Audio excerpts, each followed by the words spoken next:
Hello everybody, my name is Ray. Welcome to the Evangelical Dark Web. Today we'll be continuing our video coverage of the Francis Collins interview with Ed Stetzer. Now, fun fact about Ed Stetzer is one of the few false teachers to block me on Twitter. And yes, I do believe Ed Stetzer is a wolf. He is a wolf in wolf's clothing. He's an obvious liberal, the way he propagates and promotes people like Beth Moore and all the bad people, especially at the Southern Baptist Convention. But, you know, he also has close ties with a lot of apostate institutions. So it's pretty obvious. And, you know, he's part of the whole church growth movement. Incredibly woke guy. This isn't really debatable. And Francis Collins is someone who's been touted as a Christian to beat evangelicals over the head with. And he's not a Christian whatsoever. And I think that was very apparent in the first part of the interview where he talks about how, you know, he doesn't even go to church. This guy doesn't go to church. This guy doesn't have a real church. So with that said, we're going to move on to further cover this interview. So let's dive into that. And before we get to that, though, don't forget to like the video and also subscribe to the channel to help with those magical YouTube algorithms, which are not going to promote a video that's critical of Francis Collins and his handling of the virus. Could start to look a lot like normal. Doesn't help the unvaccinated people, but hopefully if they will begin to understand why you don't want to be in that group when there is now a hope of something that really looks like the protection we've been waiting for. That's my optimistic view. But that I like your optimistic view. All kinds of unpredictables. I'm going to take out all of your unpredictable comments and just say this is what Dr. Collins said is going to happen. So this is how we do it on the Stetzer Church Leaders podcast. Oh yeah, I was afraid of that. I'm kidding. No, I got you. I got your back. He's got his back all right. Your back, might I add. Let's come back to talk about. Yes, thank you. It has. So let's talk about vaccination because. One of the things we're trying to figure out is the best way. Again, for me, I've encouraged it. I literally, please get vaccinated. 3 words, blows up every time I post it on Twitter. People say to me, why do you do it? I say, because this is what the vast majority of pastors and church leaders want to say, but they can't say. What I'm saying is not controversial. But the problem is that it feels controversial to pastors and church leaders because social media has made it so. Even though, I mean, again, this is President Trump spoke to, I think it was in Cullman, Alabama, and told people to please get vaccinated, and they booed him. And so what's the best way? And let's just talk to our community. You're an evangelical. I'm an evangelical. Most of our listeners of the Stetzer Church Leader podcast are evangelicals. What's the best way for pastors and church leaders to encourage vaccination as well as other precautions against COVID-19 in their communities? I'm going to pause right there because I want to read a tweet by Jordan Hall. And it says, in all my speaking tours, because he's done a lot of speaking tours lately across his state at very least, and some parts of the country. In all my speaking tours, there has been a palpable, very serious, and real hatred or anger of church goers toward their pastors for silence, compliance, and cowardice over the last 18 months. It's 100% well-deserved. I saw that tweet earlier this morning, and I could not agree more. And it makes me angry. I don't know if I'd quite put it hatred, but it's certainly an accurate sentiment among the laity who were basically denied church by their pastors. Their pastors denied church to them. And, you know, that hurts the Christian. That cuts them deep. And we're going to continue watching Francis Collins and Ed Stetzer fuel that hatred because Ed Stetzer's an elitist. And an elitist is not someone who's at the elite or even an elite level, because I don't know what Ed Stetzer's expertise really is. He's very good at hustling people into church growth strategies and stuff like that. But I don't know how good that stuff is anyway. To me, if you are so focused on putting butts in seats, you will accomplish that because you will shamelessly sell out to get there. Now, not everyone's as talented as the next megachurch wannabe, but you get my point. So, well, first, I guess I'm increasingly needing to remember it's better to listen than to lecture. So to provide an opportunity for people who are troubled about the safety or the efficacy of vaccines to express their concerns, find out what that's based on, because there's a lot of things on that list, almost all of which one can actually deal with and provide evidence that the information that you may have heard is simply not based on fact. So yeah, start with that. Let's really hear what the concerns are, and then one by one, let's try to address them. And let's remind ourselves as evangelical Christians, we're about truth. We're not about distortions. We're not about conspiracies. We're not about lies. The truth will set us free, and lies will imprison us. And so we ought to be, as first steps here in trying to decide about whether the vaccine... Lies will imprison us. What about the lockdowns? Like, look at Australia. That is the largest prison on earth. It has gone back to being a penal colony. Lies imprisoned those people. He wants to talk about lies imprisoning people? Look at Australia. Look at America under lockdowns. That was prison. Now, I didn't obey lockdowns because I'm an American, but still, that was unlawful, and that was based on lies. That was all based on lies. They had no evidence that the healthcare system would be overwhelmed. They just had fear. They just had bad models. They had lies that this would happen, and it never did. It never came close. ...is meant for us or not, to say, what's the truth of the matter? It's not hard to find the truth. There's lots of resources out there. Go to Curtis Chang's wonderful videos about Christians and vaccines.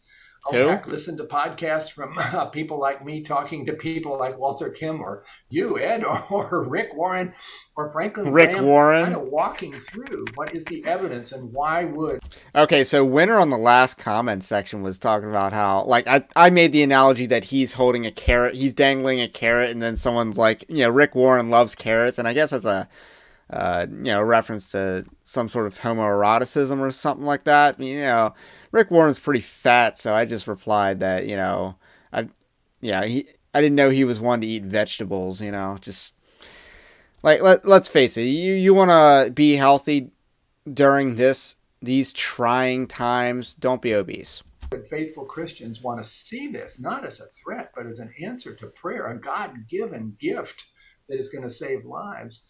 Just hit that reset button on all the negative, that great reset button, had, and try to replace it with the truth. We could start there. I think we'd get a long way. I mean, all those people who write you really strongly worded messages on Facebook after you say, please get vaccinated, those are people of faith. Where does that come from, that reaction? What have they been told that turns out to be wrong? And let me say, I have all kinds of sympathy with people who have been brought into this place of fear and misunderstanding by incoming information. I don't have sympathy for the people who are spreading that mis and disinformation when they know it's not true. Hello, How could Pot. we, as believers, It's Kettle. ever justify that? Yeah. So let's talk about right now, big conversation about religious exemptions. And here we go. This is the key part here. Giving religious exemptions to the COVID-19 vaccine, which they're not asking for religious exemptions to some of the other vaccines, but it seems that suddenly this has become the thing. So I probably need to get there. Because other vaccines are not being threatened with mandates. No one's threatening to mandate what's a very insignificant vaccine, like a lot, MMRA, I don't know, measles, mumps, rubella, whatever, that one I guess has some mandates, but other than that, there's a lot of places you can go and things aren't mandated now. I was in Texas where they wanted to mandate the HPV vaccine. That's ridiculous. So, this is nuts. And the idea that, there are some vaccines that are useful. And the idea that Francis Collins is saying that people who don't want to take the vaccine are afraid of it. No, we just don't want to take it.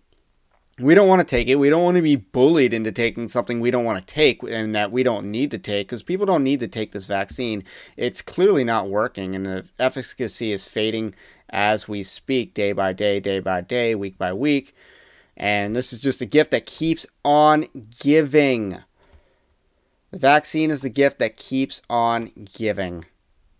They're through a path, though, because we've talked before about the source and the process to develop these vaccines, and some Christians, some people in our Catholic friends and others, have had concerns about aborted fetal cell lines being used in one and then used in testing in the others. So getting us to ultimately. Okay, I just want to comment on this macro issue as a whole, because I'm not a huge, for me, the religious exemption's not based on the aborted fetal cell lines. Like, I don't think that's the strongest case you have for a religious exemption. I get that it's the most palatable and easy to understand, but I don't think it's a very good case, in my opinion. I think there's a much stronger case to make. And subscribe to the Evangelical Dark Web.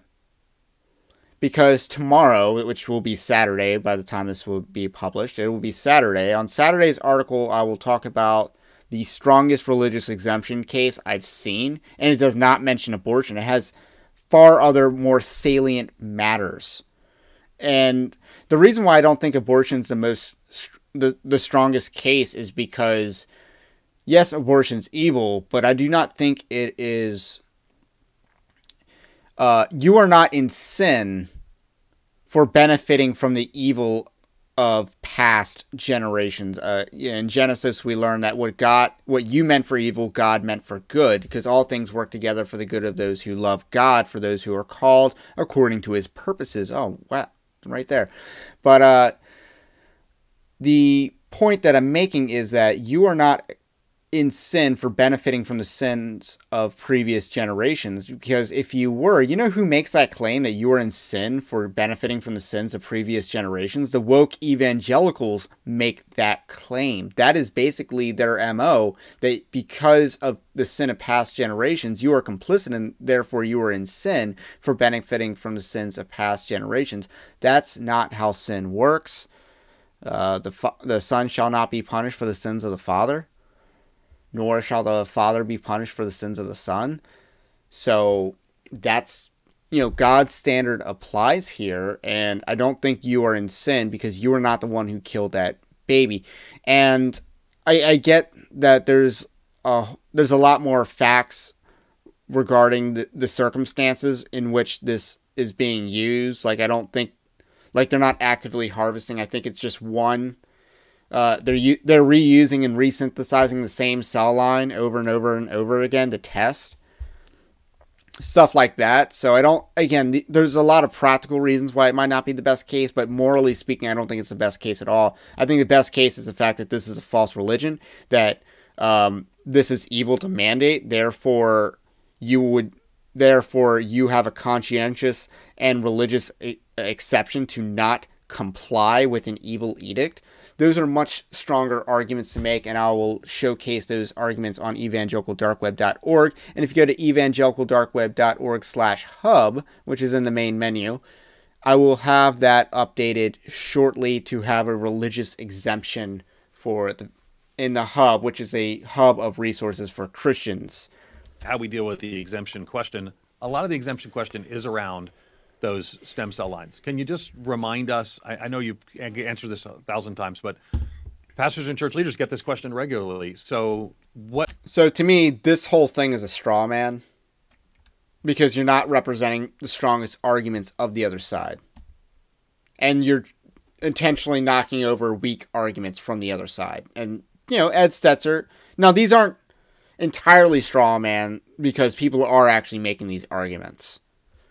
I believe, typically the straw man is where you don't use an argument that no one's making to knock it down, but it also has to do with not knocking down the weaker arguments.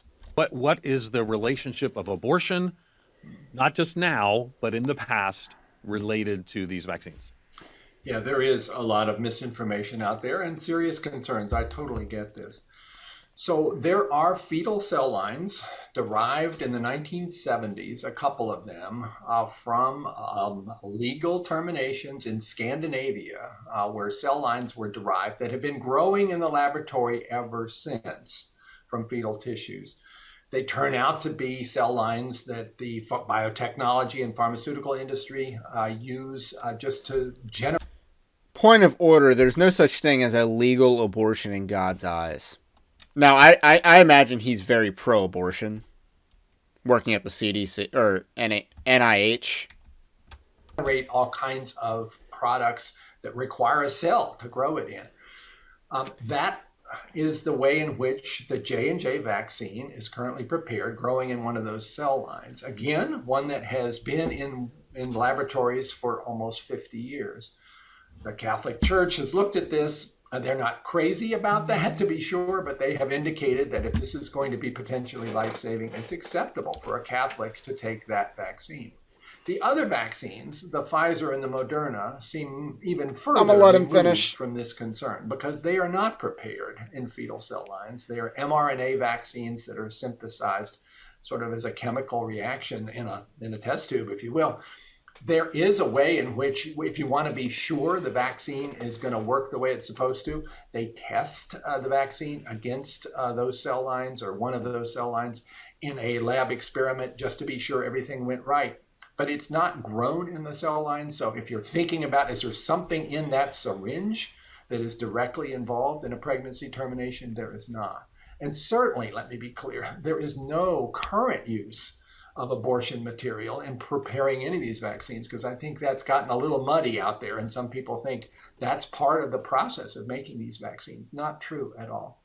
It is. I think if people have a moral concern about J&J, you would direct them to Moderna, Pfizer, or hopefully others coming down the line as well. Absolutely. Absolutely. And I think they can feel pretty comfortable in that circumstance. And again, the Catholic Church, which is quite concerned about these issues, has a very official Vatican position that any of these vaccines are acceptable for Catholics, although the mRNA vaccines are preferable. Okay, so are you familiar with the appeal to authority fallacy, where you appeal to an expert like Francis Collins, who's could easily be wrong, and that's the purpose of an appeal to authority fallacy? So, of course, this whole trust the experts mantra we've heard for the last 18 months has always been an appeal to authority fallacy, because these guys contradict basic rules of biology. That's what they did. It's like one of those experts says that a man can become a woman, and I think we get to that part later on. So, with that said, there's a good way to do an appeal to authority fallacy, and there's a bad way to do it. And you're on an evangelical podcast talking to an evangelical audience, and you're appealing to the Pope like a flat-out papist. That's not how you do it, bro. Like, that's an epic fail. And in what world did he think that was a good argument for an evangelical audience? I mean, I suppose Ed Stetzer's evangelical audience, sure, but this is why Ed Stetzer gets so much flack for being on Team Collins. So, as a Christian and a scientist, do you think there's any basis for a Christian, or what would be the basis, if so, to claim a religious exemption from vaccines? I have trouble seeing what it would be. I guess I'd like to hear somebody articulate that, but right from what I know as a scientist and a Christian, I can't see how that fits together in some sort of rational argument. He's a cultist. He's neither of those things. She's a professor of applied health sciences, Dr. Allison Rourke. She observed that a lot of the conflict over how to respond to the pandemic comes from what she called competing visions of what is good and healthy for individuals and communities. So again, as an evangelical Christian and a scientist, how do you think about health? How can we as Christians be, her words, our sisters and brothers keeper during this pandemic when it comes to all areas of health, physical, mental, emotional, and spiritual? Okay, so using the whole, am I my brother's keeper in a positive, affirmative light, like, no, when Cain asked God, am I my brother's keeper, in a very sarcastic and cynical way, that's not something to emulate. The answer to that question is not yes. that is simply him trying to deflect away from the fact that he murdered his brother. That's not something to emulate. Yeah, we should be our brother's keeper. No, that's not what that means. That's not the purpose. That's not the message of that passage, that we are our brother's keeper. That's not the message of that passage. It's just a stupid reading of scripture to think that the takeaway of Genesis 4 is that we are our brother's keeper.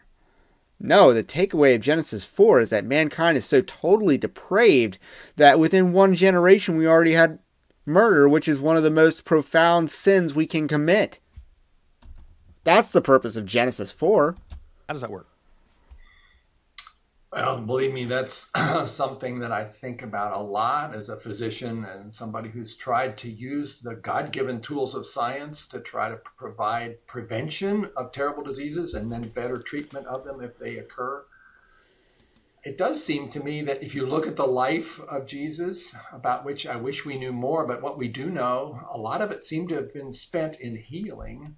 And I think we were supposed to notice that is part of our charge if we're going to be followers, is to figure out ways also to use God-given skills to try to help people who are suffering. If you look at the story of the Good Samaritan and read it carefully, when the Good Samaritan comes along after the priest and the Levite have passed by the man. How theologically dumb do you have to be to fall for this? Who was robbed and stripped and beaten and left by the side of the road. The Good Samaritan doesn't just take him to the inn. He also treats him. He bandages his wounds. He pours on oil and wine. He is conducting the kind of medicine of the day to try to help this person who is suffering. The fact that that's in there in that parable, I kind of got to notice that. So I do think God calls all of us to do what we can to try to optimize the health of ourselves and our neighbors as part of this requirement that we have to love each other. And that God blesses that. I think God blesses the advances in medicine by making it possible through the tools of science for us to make discoveries that God knew all along, but we get the opportunity to do in a laboratory, which then can also be like a cathedral, if you want to think about it that way. So I think it all fits together beautifully well. And I think missionary doctors over many centuries would agree. This guy, he's in a cult. And he's using scripture to justify his wickedness. I don't even know how he's trying to outdumb you.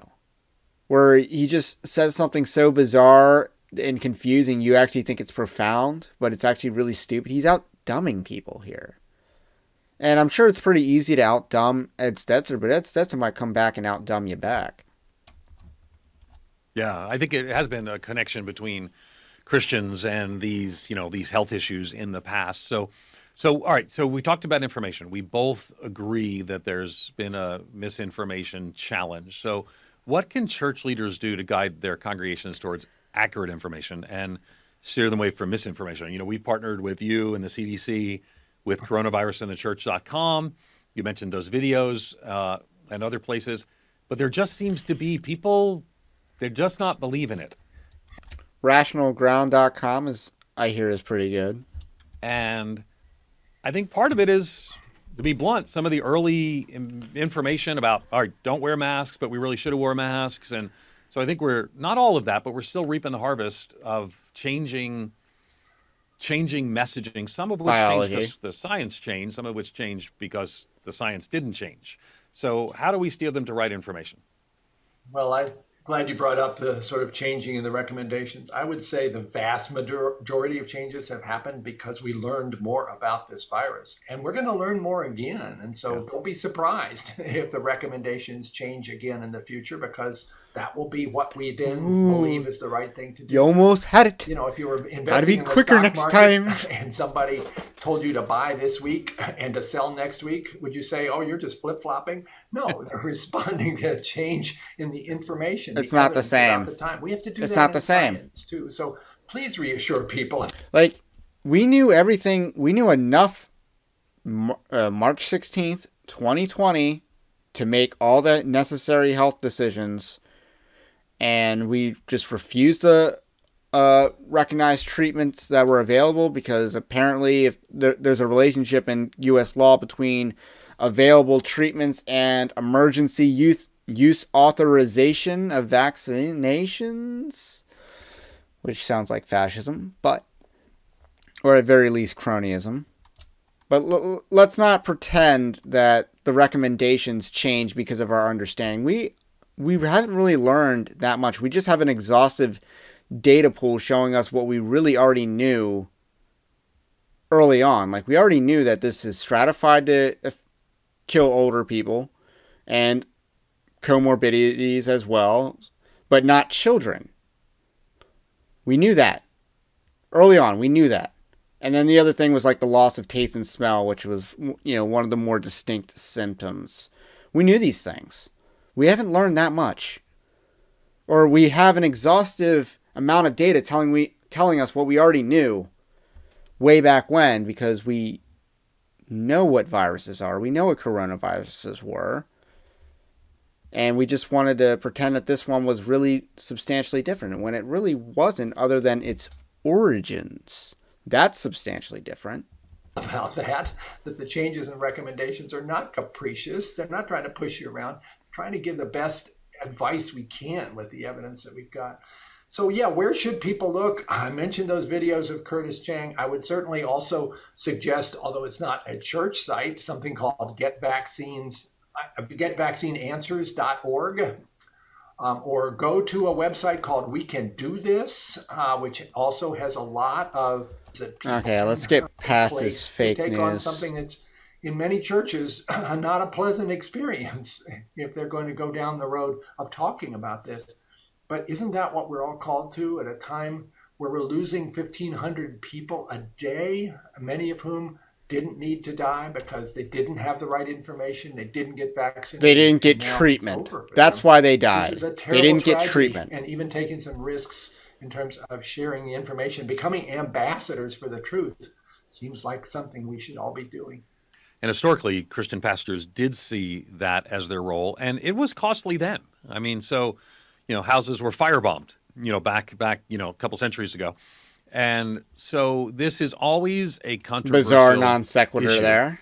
I would say that part of the challenge right now is that a lot of people are suspicious of a lot of the apparatus that you oversee. You oversee different roles that are ultimately there. Some of that comes from what I briefly mentioned is the changing guidance on masks, which I think, was a mistake. I think the former Attorney General talked about how they shouldn't have done that way. But also, too, it's the question of, and I got to tell you, for me, I tell people, believe the CDC. And then I see people from the CDC go on and change language about mothers to pregnant persons and things of that sort. So it's hard for me. It's becoming increasingly hard for me in the last few months as one who wants to be your champion when the apparatus that is under NIH and all the health stuff. So I mentioned in part one that Ed Stetzer, does a little love tap to push back on, the clear nonsense that Francis Collins is saying. This is another one of those instances. This is a homoerotic love tap to push back. Seems to have been caught up in some of the currents of the day.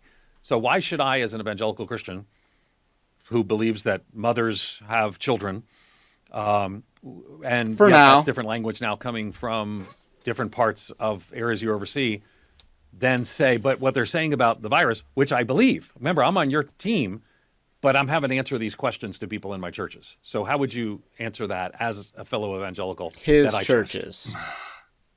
Well, I would say, first of all, it's probably not a surprise to any of us that all human institutions have flaws. And that certainly applies to government institutions and to churches as well. They're created by human beings. We have this incredible wisdom that is poured into rusty vessels, and it doesn't always come out quite the way you would like. And so be a little bit accepting of the fact that institutions are always going to have these flaws. But then try to look past that. And again, let's come back to this issue about what is the truth. And if there's something I'm really worried about, more than even COVID-19, it's this sense that we've become unmoored from a appreciation that truth is what really matters, that we will be guided by that. And if we start to step away from that, even if we don't like the message, well, where will we be? And this is not just the secular world that's all about alternative facts. It's the church too. If we've lost that, if the truth is what we need to set us free, well, the alternative is not a place that is going to have a future. So yeah, okay, go ahead and be frustrated about institutions that don't say things quite the way you want. Is he frustrated with that? But ask, what's the truth here, and where are you most likely to find it? And I would say you're going to find a lot more truth in the CDC website than on Facebook. No, if someone doesn't know what a gender is, they're not going to be right on like any issue other than by accident. And that's why these institutions, the U.S. government has been wrong this entire time. And it's not by lack of knowledge, it's by purposeful intent. They lied to you on purpose.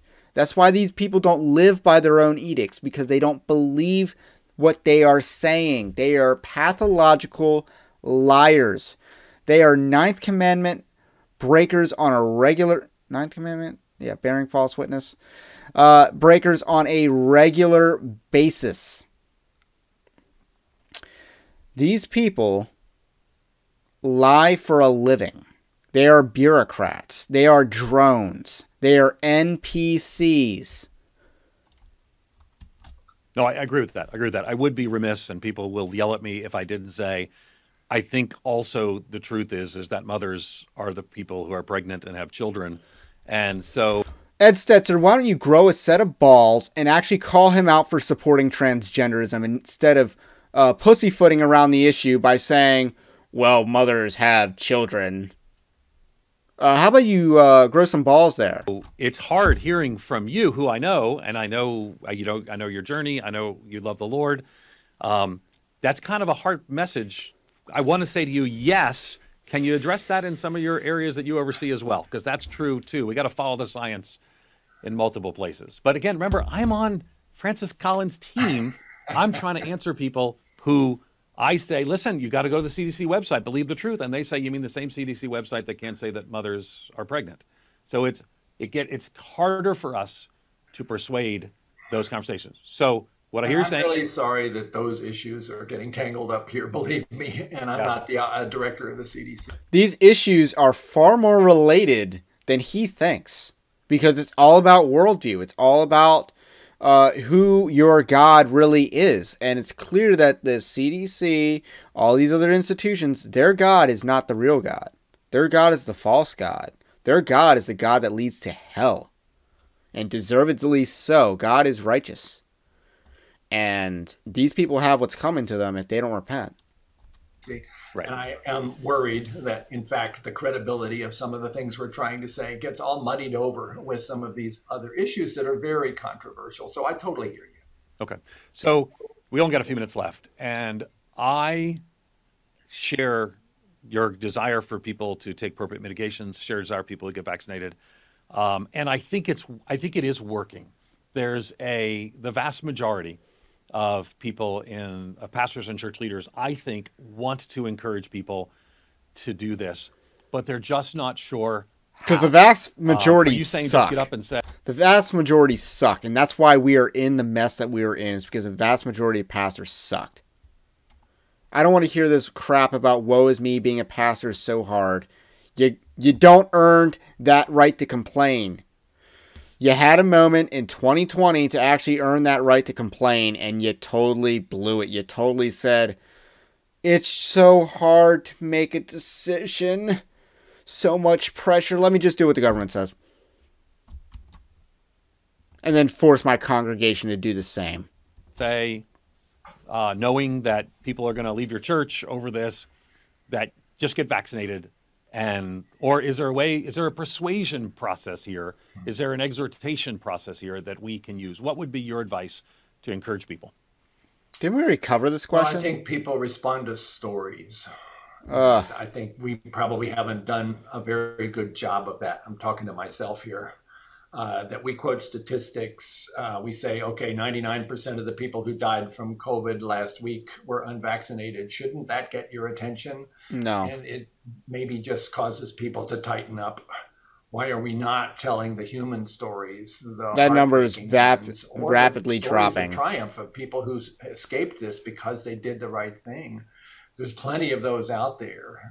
The father who's sending his final text to his wife from the ICU, about to die of COVID, who recognizes that his children are going to be without a dad and wants her to be sure to tell everybody out there that they should do what he didn't do, which is to take care of himself and get vaccinated. Those stories, I think, touch people's hearts. Probably false. Pastors are really good at telling stories. So maybe a little less statistics and a little more human values of what it means to take care of yourself and your family. That would be a good start. Yeah, that's good. I'm vaccinated.